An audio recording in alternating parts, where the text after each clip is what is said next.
Amém, a graça e a paz, culto de celebração, estamos felizes em Deus por estarmos aqui hoje à noite e sobretudo vivos, né? Então se você está vivo, se você está respirando, louvado seja Deus, porque nos preservou até esse momento, mesmo no período de pandemia. Queridos, eu quero agradecer desde já a oportunidade, como também ao convite e à confiança do nosso pastor João, de hoje à noite da igreja. Eu quero compartilhar com vocês uma palavra pertinente a esse período de pandemia e quero convidar os irmãos e irmãs, desde já, os que estão em casa, a lerem o Evangelho de Mateus, capítulo 7. Mateus capítulo 7, versículos 24 ao 27. Mateus capítulo 7, versículos 24 ao 27, diz assim a palavra do Senhor. Todo aquele, pois, que ouve estas minhas palavras e as pratica, será comparado a um homem prudente que edificou a sua casa sobre a rocha. E caiu a chuva, transbordaram os rios, sopraram os ventos e deram com ímpeto contra aquela casa que não caiu, porque fora edificada sobre a rocha. E todo aquele que ouve estas minhas palavras e não as pratica, será comparado a um homem insensato, que edificou a sua casa sobre a areia. E caiu a chuva, transbordaram os rios, sopraram os ventos e deram com ímpeto contra aquela casa, e ela desabou, sendo grande a sua ruína. Queridos, permaneça com a tua Bíblia aberta, nós queremos ler alguns versículos no decorrer do sermão. Eu quero refletir com vocês nesta noite sobre o tema, sobre qual alicerce sua casa está construída. Sobre qual alicerce sua casa está construída. E o título do meu sermão é Jesus é a base que o nosso lar precisa. Porque Deus permite que infortúnios sobrevenham ao mundo, como terremotos, guerras e pandemias. Porque Deus permite que desgraças aconteçam em nossa vida, como doenças, acidentes e mortes prematuras. Quantos já fizeram essa pergunta? Acredito que, sem exceção, todos nós. A questão do mal sempre foi um mistério que nunca foi bem explicado pela igreja. E só será esclarecida de forma satisfatória no reino de Deus. Queridos, existem questões cujas respostas só descobriremos lá. Enquanto estivermos aqui, se manterá um mistério. No entanto, há alguns porquês que já podemos entender de antemão. Por que Deus permite a dor e o sofrimento? Gênesis capítulo 1, verso 31 diz: tudo que Deus criou foi bom. Eu quero repetir, tudo que Deus criou foi bom. Viu Deus tudo quanto fizera, e eis que era muito bom. Mas em Gênesis capítulo 3, verso 17, está escrito: e Adão disse: visto que atendeste à voz de tua mulher, e comeste da árvore que eu te ordenara não comesses, maldita é a terra por tua causa. Então nós vemos, queridos, um contraste de duas realidades acerca do planeta que habitamos. Embora em Gênesis capítulo 1, verso 31, diga que tudo que Deus criou foi bom, após a queda do homem, uma de suas consequências foi tornar o nosso planeta uma terra maldita, uma terra amaldiçoada por Deus. E Jesus corrobora com essa visão em João capítulo 16, verso 33, 3, quando disse: eu lhes disse essas coisas para que em mim vocês tenham paz. Neste mundo vocês terão aflições. Perceba o que Jesus está dizendo: neste mundo vocês terão aflições. Por quê, pastor? Porque nesse mundo que habitamos é amaldiçoado por Deus. Contudo, tenham ânimo, eu venci o mundo. Portanto, queridos, Deus permite a dor e o sofrimento, porque embora tudo que Deus criou seja bom, após a queda do homem, nós passamos a habitar em uma terra maldita, em uma terra amaldiçoada, que, conforme o relato do livro de Gênesis, produz flores e frutos, mas também espinhos e abrolhos. Porque Deus permite a dor e o sofrimento? Se todo cristão fosse blindado e intocável diante dos infortúnios e adversidades, o mundo inteiro gostaria de ser cristão. Você concorda comigo? Se após eu e você nos tornarmos cristãos, nos tornássemos pessoas intocáveis e imblindáveis, até mesmo o radical muçulmano que persegue e assassina cristão, se tornaria um cristão, querido. Porque Deus permite a dor e um sofrimento. Se Deus tivesse um plano que nos levasse ao seu reino, sem que passássemos pela dor, a primeira pessoa que Deus teria poupado do sofrimento seria Jesus da cruz do Calvário. Amém? Sabe, querido, se houvesse um plano que Deus pudesse nos conduzir ao seu reino, sem que passássemos pela dor, sem que experimentássemos o sofrimento, a primeira pessoa que Deus teria poupado seria Jesus da cruz. Portanto, quando o sofrimento e a dor batem em nossa porta, que às vezes nós questionamos a Deus o porquê, então devemos lembrar para a cruz. E entender que, de alguma forma, o plano soberano de Deus, a dor e o sofrimento, são necessários. Portanto, quando alguém nos perguntar em tom de escárnio e sacrilégio, onde está o teu Deus em meio a tanta dor e a tanto sofrimento, eu penso que eu e você devemos responder: o meu Deus está no mesmo lugar que esteve quando crucificaram o seu único filho na cruz do Calvário. Dito isso, a título de introdução, eu quero passar a analisar com vocês, queridos, o texto áureo que nós lemos. No texto áureo que lemos, Jesus conta a parábola dos dois fundamentos, que trata sobre a realidade de dois tipos de lares perante os infortúnios e adversidades. Poderemos algumas lições, então. Os infortúnios e adversidades, primeiro, são imprevisíveis e incontroláveis. São imprevisíveis e incontroláveis. Acompanhe o verso 25. E caiu a chuva, transbordaram os rios, sopraram os ventos e deram com ímpeto contra aquela casa que não caiu, porque fora edificada sobre a rocha. Verso 27. E caiu a chuva, transbordaram os rios, sopraram os ventos e deram com ímpeto contra aquela casa, e ela desabou, sendo grande a sua queda. Na parábola dos dois fundamentos, Jesus assemelha os infortúnios e adversidades aos elementos da natureza, que via de regra são imprevisíveis e incontroláveis. Porventura, nós conseguimos prever com precisão a chuva e controlar a sua precipitação? Por acaso nós conseguimos prever com precisão o transbordar dos rios e conter a expansão de suas margens?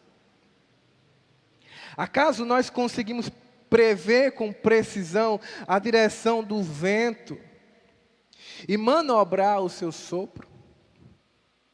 Assim são os infortúnios e adversidades, queridos. Ninguém consegue prever.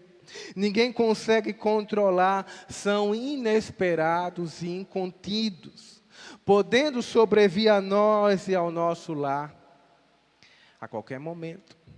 Ambas as casas estavam lá, tanto a que foi construída sobre a rocha, como a que foi construída sobre a areia. Ambas as casas estavam lá até que a tempestade, o alagamento e o vendaval simplesmente vieram sem darem aviso prévio. Assim são os infortúnios e adversidades.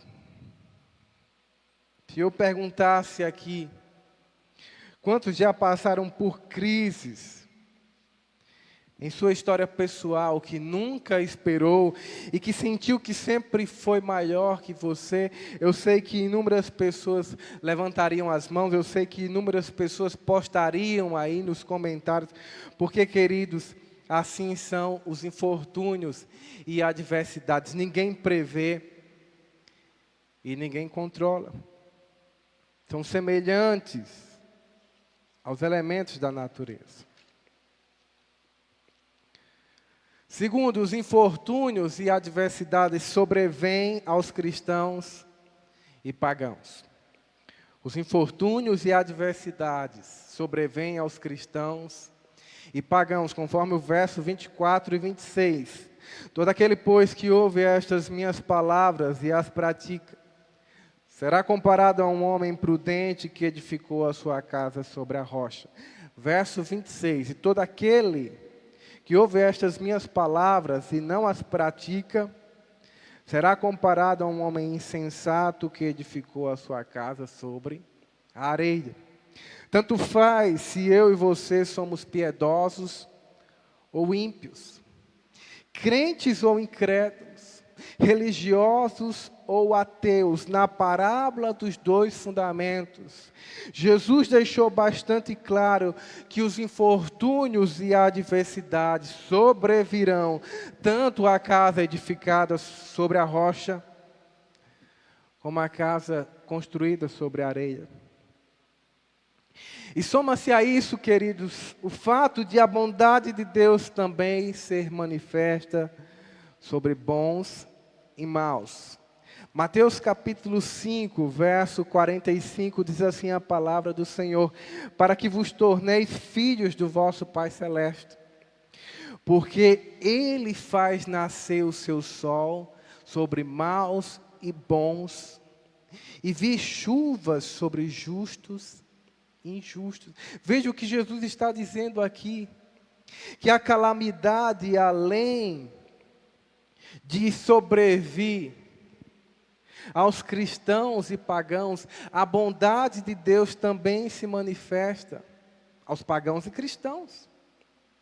Então, habitamos em um mundo em que a calamidade pode nos alcançar, embora sejamos cristãos, e a bondade de Deus será manifestada também ao pagão. E compare aqui que Jesus usa também a mesma linguagem. Os elementos da natureza, o nascer do sol e o cair da chuva. Eu sei que essa altura do campeonato, você deve estar se perguntando em seu coração, se é assim então, irmão Diego, se a calamidade pode atingir o cristão, e se a bondade de Deus também é manifestado ao pagão, me responda você, por que eu sou cristão? Por que a minha casa está edificada sobre a rocha, então? E a essa pergunta, queridos, nos leva ao terceiro ponto. Os infortúnios e adversidades diferenciam o ouvinte do praticante da palavra de Deus. Eu quero repetir para você. Os infortúnios e adversidades diferenciam o ouvinte do praticante da palavra de Deus, também conforme os versículos 25 e 27 que nós lemos. Quando os infortúnios baterem com ímpeto em nossa casa, ela permanecerá em pé. Sabe por quê? Porque foi edificada sobre a rocha. E quem é a rocha, pastor? A rocha, segundo o Novo Testamento, é Jesus e suas palavras. Eu quero repetir isso para você. A rocha, segundo o Novo Testamento, é Jesus e suas palavras. 1 Coríntios capítulo 3, verso 10 a 11, diz assim: segundo a graça de Deus que me foi dada, pus eu quem? O apóstolo Paulo, como sábio arquiteto, um fundamento. Veja a linguagem aqui de arquitetura que o apóstolo Paulo está usando. Segundo a graça de Deus que me foi dada, pus eu, como sábio arquiteto, o fundamento, e outro edifica sobre ele. Mas veja cada um como edifica sobre ele, porque ninguém pode pôr outro fundamento além do que já está posto, o qual é Jesus Cristo. Paulo deixa bastante claro que o fundamento, a rocha, é Jesus Cristo. Atos capítulo 4, verso 11 diz: e este Jesus é a pedra que vocês, construtores, perceba a linguagem de arquitetura, este Jesus é a pedra que vocês, construtores, rejeitaram, e que se tornou a pedra angular. Queridos, toda a casa judaica era composta como base a pedra angular, a pedra de esquina, cuja pedra servia como base para alicerçar todas as outras. E Pedro está dizendo aqui que Jesus é a pedra angular, a pedra de esquina. 1 Pedro capítulo 2, verso 4 diz: à medida que se aproximam Jesus, a pedra viva, rejeitada sim pelos homens, mas escolhida por Deus e preciosa para Ele. Deixe-me repetir nesta noite: Jesus e as suas palavras é a rocha, é a pedra, é o fundamento. E se a rocha é Jesus e as suas palavras, por outro lado, o alicerce feito de areia é a crença nos falsos profetas, denunciados por Jesus nos versículos anteriores, do 15 ao 23. Acompanhe, por favor, comigo na sua Bíblia. O mesmo capítulo, Mateus capítulo 7, versículos 15 ao 23, diz assim: acautelai-vos dos falsos profetas, que se vos apresentam disfarçados em ovelhas, mas por dentro são lobos roubadores. Pelos seus frutos os conhecereis. Colhe-se porventura uvas dos espinheiros, ou figos dos abrolhos? Assim toda árvore boa produz bons frutos, porém a árvore má produz frutos maus. Percebe? Enquanto que nos versículos 24 ao 27, Jesus se apresenta como fundamento, como a rocha, como a pedra viva. Nos versículos anteriores, ele denuncia que o fundamento feito de areia é a crença e a prática das palavras dos falsos profetas. E aqui eu quero abrir um parêntese, queridos, e alertar você, cristão, cristã, em especial da nossa igreja. Amados, quantos falsos profetas da internet têm surgido? Quantos falsos profetas na internet têm surgido? E o pior, nós cristãos estamos compartilhando, incentivando as pessoas a crerem em falsos profetas e, portanto, alicerçando as suas casas sobre a areia. E como é que você sabe que é um falso profeta, pastor? Jesus diz: pelos frutos. E os frutos só se revelam com o convívio. Mas, queridos, se você não convive com um falso profeta, é simples descobrir se ele é um falso ou verdadeiro profeta, como, pastor, a mensagem que ele compartilha. As pessoas na net estão compartilhando inúmeras mensagens e falando em nome de Deus, sem usar a Bíblia Sagrada, a base da nossa fé e prática. E quando usam, às vezes distorcem o texto. Então, queridos, você precisa estar atento. Se Jesus é o fundamento, a rocha, a pedra viva, os falsos profetas são a base de areia que de maneira alguma a nossa casa deve estar alicerçada. Portanto, redobre a sua atenção quando você compartilhar algum profeta da internet. Sobre a casa construída sobre a areia, os infortúnios e adversidades baterão com ímpeto, com força, e derrubarão.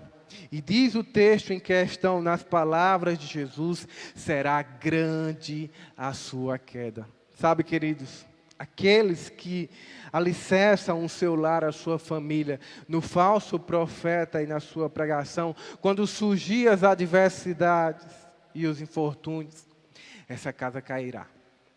Será grande a sua queda. É só uma questão de tempo.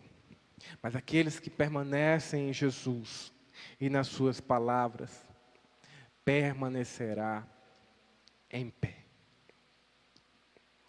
Tem gente que pede a Deus para proteger a sua casa, mas nem quer ouvir a sua palavra, o que dirá praticá-la. Perceba que no verso 24 Jesus diz: todo aquele, pois, que ouve estas minhas palavras e as pratica. Queridos, para que você possa se alicerçar na rocha, não basta só ouvir a palavra de Jesus, tem que praticar.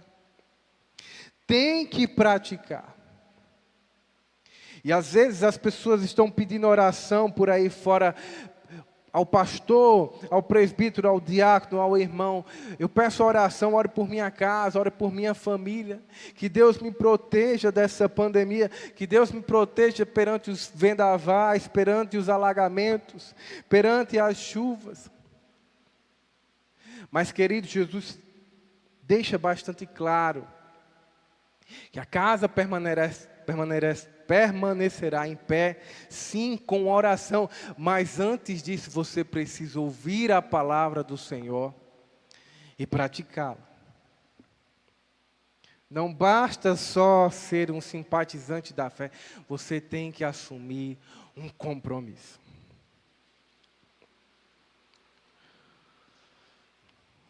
Os infortúnios e adversidades são imprevisíveis, incontroláveis. Sobrevêm aos cristãos e pagãos e diferenciam o ouvinte do praticante da palavra de Deus. Para concluir, eu e você passaremos pelos infortúnios e adversidades, mas Deus passará conosco e nos dará vitória no final. E se essa vitória não for aqui na terra, querido, será no céu. Isaías capítulo 43, verso 1 ao 2 diz assim: mas agora assim diz o Senhor, aquele que o criou, ó MEPB Caicó, aquele que o formou, ó igreja, não tema, pois eu o resgatei, eu o chamei pelo nome, você é meu. Quando você atravessar as águas, e você vai atravessar, eu estarei com você. E quando você atravessar os rios, e você vai atravessar, eles não o encobrirão. E quando você andar através do fogo, e você vai andar, você não se queimará, as chamas não o deixarão em brasas. Perceba que Deus está falando pelo profeta Isaías, que nós passaremos sim, necessariamente pelas águas, pelos rios e pelo fogo, mas Deus também passará conosco. Queridos, eu quero te dizer, você que está em casa, estamos passando por um período de pandemia. O teu lar talvez tenha até já perdido um ente querido, mas eu quero te dizer, Deus está com você, passando por tudo isso. Na cruz do Calvário, Jesus enfrentou o pior dos males, a pior das calamidades, para mudar a nossa sorte e nos conceder um estado de bem-aventurança eterna. Mas para tanto é preciso que eu e você tenha Jesus e sua palavra como base, como fundamento da nossa casa. E eu quero perguntar a você nesta noite, você que é caicoense e ainda não é evangélico, gostaria de tomar essa decisão, de fazer Jesus a base do teu coração e o fundamento do teu lar, de assumir um compromisso com as suas palavras, ao invés de apenas ser um simpatizante da fé. Eu quero me dirigir a você e dizer que se você quiser fazer isso nesta noite, coloque aí nos comentários: eu aceito Jesus. Eu aceito Jesus. E nós entraremos em contato com você pelas redes sociais, para te oferecer um estudo sobre a Bíblia Sagrada, integralmente virtual, de forma virtual, pelas redes sociais. Amém?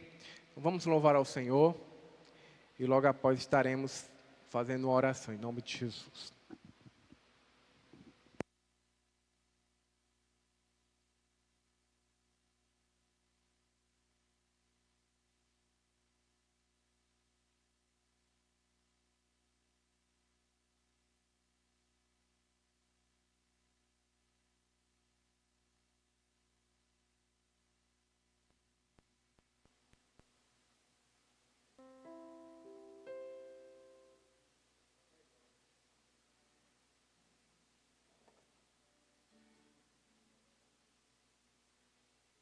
Alô, alô.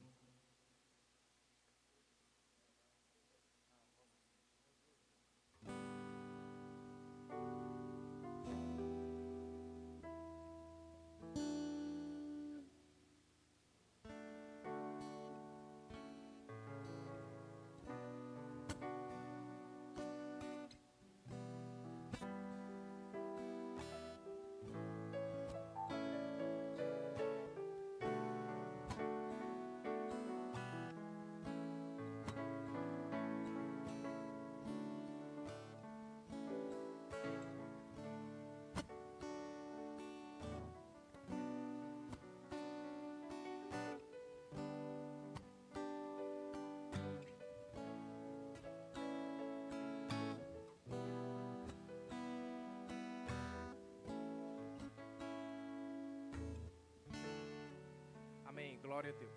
Alô, alô, alô, alô. Testando, 1, 2, 3, testando, 1, 2, 3. Glória a Deus. Queridos, vamos declarar nesta noite que Jesus é a rocha sobre a qual a nossa casa está alicerçada, em nome de Jesus.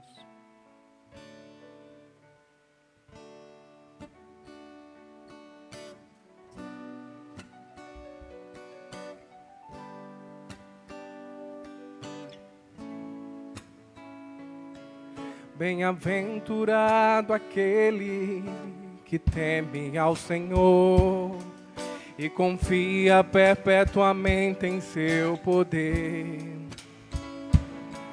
e medita de dia e de noite, noite e dia sem fim.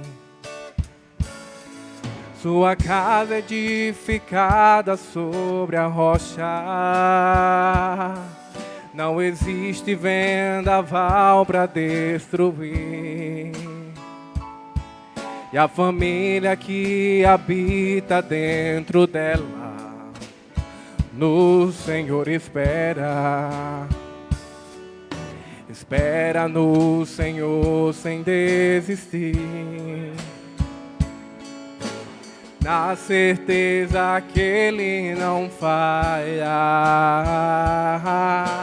Tudo Ele já preparou. Teu amor nunca mudou. Espera no Senhor sem desistir. Teu amor nunca mudou.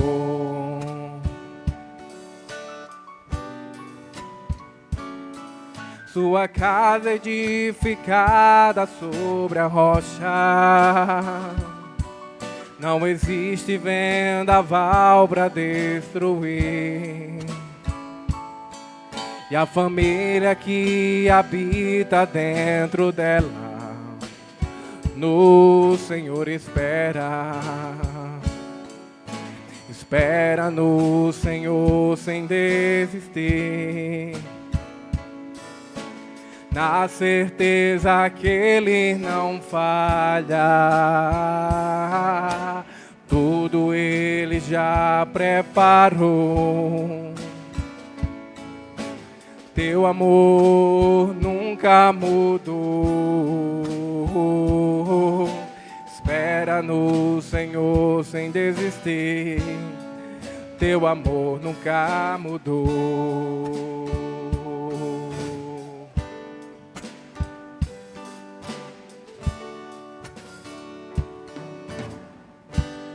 Pai, em nome de Jesus, nós queremos te agradecer, Senhor, por essa palavra hoje à noite. E perante os infortúnios e adversidades que sobrevêm tanto a casa edificada sobre a rocha, como a casa edificada sobre a areia, que o nosso lar, Senhor, que a nossa família seja edificada sobre a rocha. Pois é somente essa casa, Senhor, que permanecerá de pé perante o cair da chuva, perante o transbordar dos rios e perante o soprar do vento. Que os nossos ouvintes nesta noite possam ouvir a palavra do Senhor e praticá-la em seu dia a dia. Essa é a nossa oração. Abençoe a tua amada igreja, abençoe as nossas famílias, no nome de Jesus. Amém. Graças a Deus.